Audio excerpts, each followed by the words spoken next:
Bonjour à tous, il est 23h22 au moment où je m'enregistre et on connaît officiellement et depuis quelques minutes les huitièmes de finale de l'Euro 2024. Espagne-Géorgie, Allemagne-Danemark, Portugal-Slovénie, France-Belgique, Roumanie-Pays-Bas, Autriche-Turquie, Angleterre-Slovénie et Italie-Suisse. On va dans cette vidéo réagir à chaud à ces matchs, donner les premières tendances, les premières impressions sur les favoris et les équipes qui devraient selon moi rejoindre les quarts de finale. Je pense que ça donnera lieu à une deuxième vidéo vendredi à J-1 du premier huitième de finale qui sera Suisse-Italie samedi à 18h pour affiner mes pronostics. Mais voilà, je pense que c'est intéressant de réagir à chaud à cette phase de groupe qui a été très surprenante. Ça fait maintenant pas mal d'années que je suis les grandes compétitions internationales et celle-ci a été particulièrement surprenante. Elle a commencé très fort avec le 5-1 de l'Allemagne et elle s'est petit à petit endormie jusqu'à nous proposer sur les 2-3 derniers jours des matchs extrêmement pauvres en intensité, en qualité technique, à tel point que, en étant très honnête, je suis content qu'il y ait 2 jours de pause, donc jeudi et vendredi il n'y aura pas de match de l'Euro, simplement pour que les joueurs puissent se reposer un petit peu, puissent nous proposer autre chose comme spectacle, parce que ce qu'on voit depuis une semaine est assez inquiétant pour la suite de la compétition. On va avoir le temps dans cette vidéo de faire un état des lieux global et équipe par équipe, mais ça c'est mon premier ressenti, déçu de cette phase de groupe. Je pense pas à la hauteur de ce qu'on pouvait attendre et surtout pas à la hauteur de l'événement en Allemagne. On a des beaux stades, on a des stades pleins, on a une excellente ambiance. Il y a tout pour faire une très belle compétition, mais il manque, pour moi, le principal, c'est le terrain. Il n'y a pas eu, par exemple, de match marquant, de choc entre gros favoris qui vont nous rester en tête. On aurait pu avoir Espagne-Italie, mais il y a uniquement l'Espagne qui a joué, l'Italie n'a pas joué. On aurait pu avoir France-Pays-Bas. Aucune des deux équipes n'a joué. Là, le plus marquant, je pense, c'est à la première journée, Espagne-Croatie 3-0. C'était au début, c'était le deuxième jour de l'Euro, il me semble. À l'époque où c'était encore un très bon début de compétition, on a vu le 5-1 des Allemands, le 3-0 de l'Espagne. Ça partait très très bien. Et c'est à peu près presque les derniers bons souvenirs d'Euro. Depuis, c'est quand même beaucoup plus mauvais, ou du moins, c'est difficile de trouver deux équipes qui sont sur le terrain en même temps et qui produisent des performances intéressantes. Je vais enlever à ça quand même quelques très bonnes affiches. Mention spéciale à la Géorgie, à la Turquie, à l'Autriche, à la Roumanie. Eux nous ont fait kiffer. Et donc presque ma conclusion de ces phases de groupe, c'est que les meilleurs matchs ont été ceux des plus petites équipes. Qu'est-ce qu'il faut en tirer comme conclusion ? Bien, c'est que les gros sont pas au rendez-vous. Mis à part l'Espagne qui finit à 3 matchs, 3 victoires, c'est la seule. C'est la seule équipe, si je dis pas de bêtises, qui finit à 9 points. Aucun but encaissé, 5 buts marqués. C'est du tableau noir pour l'instant pour les Espagnols, qui ont en plus un huitième de finale assez abordable sur le papier face à la Géorgie, avant un quart de finale qui sera plus compliqué, Allemagne ou Danemark, mais voilà, l'Espagne s'avance pour l'instant en tant qu'équipe qui a le plus impressionné de cette phase de groupe. C'est la seule, au final. L'Allemagne avait impressionné lors du premier match. Sur les deux d'après, on a quand même été un petit peu plus refroidi, notamment le dernier face à la Suisse, où c'est quasiment un miracle qu'ils arrivent à égaliser. Le Portugal a été vraiment bon contre la Turquie au deuxième match, mais c'est tout. La France a été intéressante, mais avec un énorme déficit de finition dans le dernier geste, ça a été plus que laborieux. Donc au final, ça a quand même manqué de spectacle et d'images marquantes pour les Bleus, malgré un jeu qui est quand même loin d'être le pire des favoris. Les Belges, premier match laborieux, deuxième match pas mal contre la Roumanie, troisième match horrible contre l'Ukraine. Les Pays-Bas, est-ce qu'on peut les juger favoris ? Un outsider crédible, on va dire. C'était pas mal à certains moments contre la Pologne, c'était pas mal à certains moments, de très rares moments contre la France, et ensuite ils perdent contre l'Autriche, une défaite qui pique et qui les envoie à la troisième place. L'Angleterre, 3 matchs, 3 purges ignobles, peut-être l'équipe la plus décevante au niveau du jeu, et enfin l'Italie, les tenants du titre. Premier match intéressant contre l'Albanie, deuxième non-match en fait contre l'Espagne, ils ont quasiment rien proposé. Troisième match, ils se sauvent miraculeusement à la 96e minute contre la Croatie. Voilà, je pense que là on a à peu près tout dit. Il n'y a aucun favori qui surnage à part l'Espagne. Et c'est, je pense, la conclusion de cette phase de groupe concernant les gros favoris. Petit point sur les classements. Donc le groupe A, Allemagne en premier, Suisse deuxième, Hongrie troisième, quatrième Écosse. C'est un classement logique. La Hongrie ne fait pas partie des meilleurs troisièmes. Deuxième groupe, le B, l'Espagne premier, Italie deuxième, Croatie troisième, Albanie quatrième.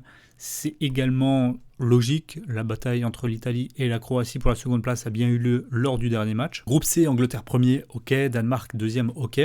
Slovénie 3 est qualifié parmi les meilleurs troisièmes. Petite surprise. Serbie 4, toujours décevant, donc en grande compétition, les Serbes. Groupe D, Grosse surprise avec la victoire finale de l'Autriche. On pouvait attendre l'équipe de France, les Pays-Bas, c'est les Autrichiens qui finissent en tête. Deuxième la France, troisième les Pays-Bas, quatrième la Pologne. Le groupe E est également très surprenant, c'est la Roumanie qui s'impose devant les Belges, devant les Slovaques et quatrième l'Ukraine. Donc la Slovaquie qualifie parmi les meilleurs troisièmes. C'est quand même des surprises d'envergure que l'Autriche finisse premier d'un groupe, que la Roumanie finisse premier d'un groupe.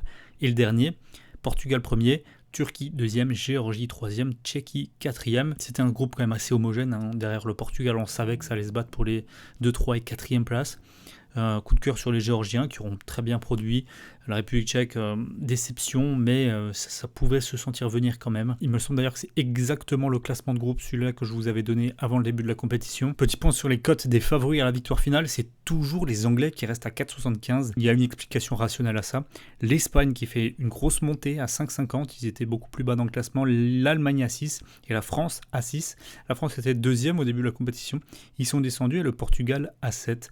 Ensuite, il y a un gouffre avec Pays-Bas, Italie, Autriche et encore plus loin Belgique, Suisse, Danemark, Roumanie, Turquie, Slovaquie, Slovénie, Géorgie. Donc les 3 équipes qui ont normalement le moins de chance. Slovaquie, Slovénie, Géorgie. Ça peut donc paraître surprenant de voir les Anglais toujours premiers après ce qu'ils ont montré en phase de groupe. Ça s'explique surtout par la partie de tableau. Et là, on va commencer à regarder d'un petit peu plus près ce que nous propose ce tableau final. Puisque les Anglais, Slovaquie en 8e, très abordable. En quart de finale, Italie ou Suisse. Et en demi-finale, le vainqueur de Roumanie, Pays-Bas, Autriche, Turquie. En demi-finale, c'est quand même un tableau extrêmement ouvert pour les Anglais. On va pas se mentir, pour eux, ne pas aller en finale ici serait un énorme échec. Alors les cotes sont toutes fraîches, elles viennent de sortir. Le premier 8e, ce sera donc Suisse-Italie. 3,23 pour les Suisses, 3 pour le nul, 2,40 pour l'Italie. Information à retenir, c'est bel et bien l'Italie qui est donnée favorite ici, tenant en titre, mais qui a une vraie adversité. Je pense que c'est peut-être le 8e de finale le plus équilibré, ou très honnêtement, pour moi, c'est du 50-50. On voit qu'au niveau des qualifs, 2,15 pour la Suisse, 1,71 pour l'Italie. Il faut quand même dire qu'ils ont Donnarumma dans les buts, les Italiens, et qu'au niveau des tirs au but, si jamais ça va au-delà des 90 minutes, avantage Italie quand même. Donc, allez, on va dire que ce 50-50, c'est sur le terrain, mais après, au tir au but, effectivement, je pense que c'est un bon 70-30 pour les Italiens. Le même jour, Allemagne-Danemark, cote à 1,58 pour les Allemands, 3,90 le nul, 5,85 le Danemark. Donc, les cotes, je les découvre en même temps que vous, elles viennent de sortir. Au moment où j'ai démarré cette vidéo, on n'avait même pas les dernières cotes pour Autriche, Turquie, etc. Donc on va découvrir ça tous ensemble. L'Allemagne est donc quand même assez largement favori.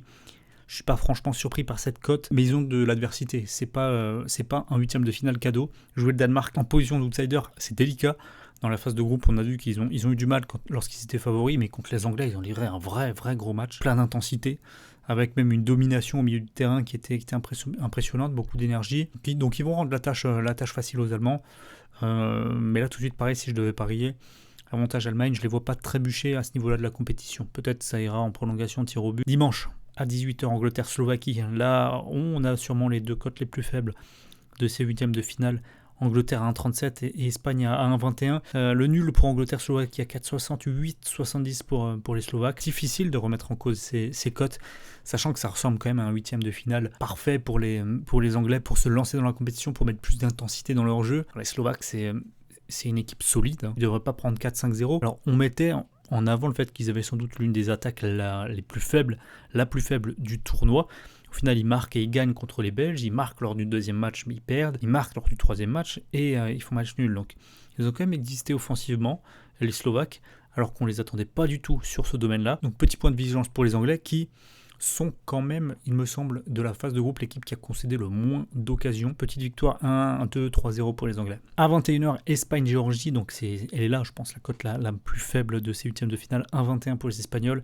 C'est logique, étant donné que c'est l'équipe qui a pris le meilleur départ dans cet Euro, qui a fait la meilleure phase de poule. La Géorgie, c'est l'équipe surprise, l'équipe qu'on attendait peut-être le moins. Le papier en 8e de finale, puisque c'est le premier Euro de leur histoire, c'est leur première participation. Donc au final, ils tombent contre l'équipe la plus en forme des phases de groupe. C'est un tirage extrêmement difficile, mais c'est une nation qui nous a enchantés avec Kvaratskhelia, Mikotadze, son numéro 6, dont je ne saurais plus dire de mémoire le nom, Kochoroshvili, et son gardien Mamardashvili, qui est, je pense, sur la phase de groupe, le meilleur gardien, très impressionnant lors des 3 premiers matchs. Il pourrait bien mettre en échec l'Espagne peut-être un moment dans ce match-là. Peut-être pas une Espagne sur un gros score, mais Voilà, la qualification des Espagnols ici, elle semble vraiment toute tracée. Lundi à 18h, France-Belgique, deux équipes qui ont eu beaucoup de mal du point de vue du jeu sur la phase de groupe. Enfin, du point de vue du jeu pour l'équipe de France, c'est un peu moins sévère que la majorité des observateurs. Je trouve qu'on a vu 3 matchs quand même très cohérents, les Bleus. Le premier, il y a 1-0, s'il y a 3-0 avec les occasions gâchées, c'est pareil. Sur le deuxième match contre les Pays-Bas, je suis désolé, on les domine quand même très nettement. Sur les énormes ratés de Griezmann, pareil, ça finit en 2-0, 2-1. Et sur le troisième match, il y a eu tellement de situations créées que au final le 1 partout, c'est pareil, c'est un énorme braquage. C'est quand même un bilan totalement différent de ce qu'ont produit les Belges. Premier match compliqué, ils ont quand même eu des situations contre les Slovaques, mais ils perdent, ils n'arrivent pas à mettre un but, ils perdent, c'est quand même marquant. L'équipe de France n'a pas perdu encore dans la compétition. Deuxième match, bon match, surtout très bonne première mi-temps face aux Roumains, où là, il y a vraiment une proposition dans le jeu qui était hyper intéressante. Et dans le dernier match, par contre, totalement honteux face à l'Ukraine, où ils passent pas loin de correctionnel en fin de match.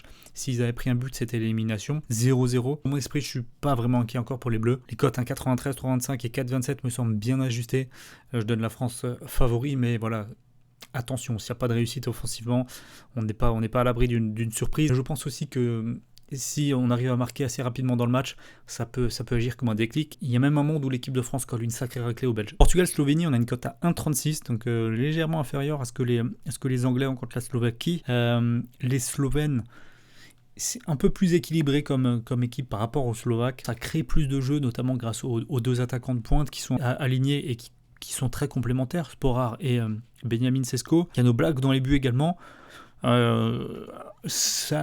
Avec l'équipe type, donc sachant qu'ils ont pu être totalement reposés sur le troisième match, tout comme les Espagnols d'ailleurs, devraient le faire pour les Portugais. Et les deux derniers huitièmes, Roumanie-Pays-Bas, donc une cote à 1,50 pour les Pays-Bas, 6,30 pour la Roumanie, qui possède un certain nombre de talents individuels dans leur équipe qui me font penser qu'attention, ici on ne peut pas être sûr que les Pays-Bas déroulent et se qualifient. C'est pour ça que cette cote elle est un petit peu supérieure à toutes les autres ultra favoris qu'on voit à 1,30, 1,20. Les Pays-Bas sont capables en phase à élimination directe de décevoir. Dernier Euro, si je dis pas de bêtises, ils perdent 2-0 en 8e ou en quart contre les Tchèques, donc un adversaire qui était quand même largement à leur portée.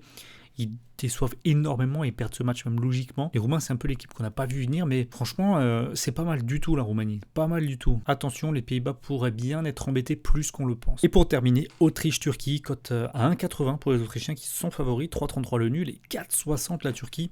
Là, par contre, c'est quand même une cote surprenante. Sur le papier, Autriche-Turquie, c'est quand même assez équilibré, mais voilà, il y a le statut maintenant d'équipe qui a gagné sa poule pour l'Autriche devant la France, devant les Pays-Bas, donc quand même deux grosses nations.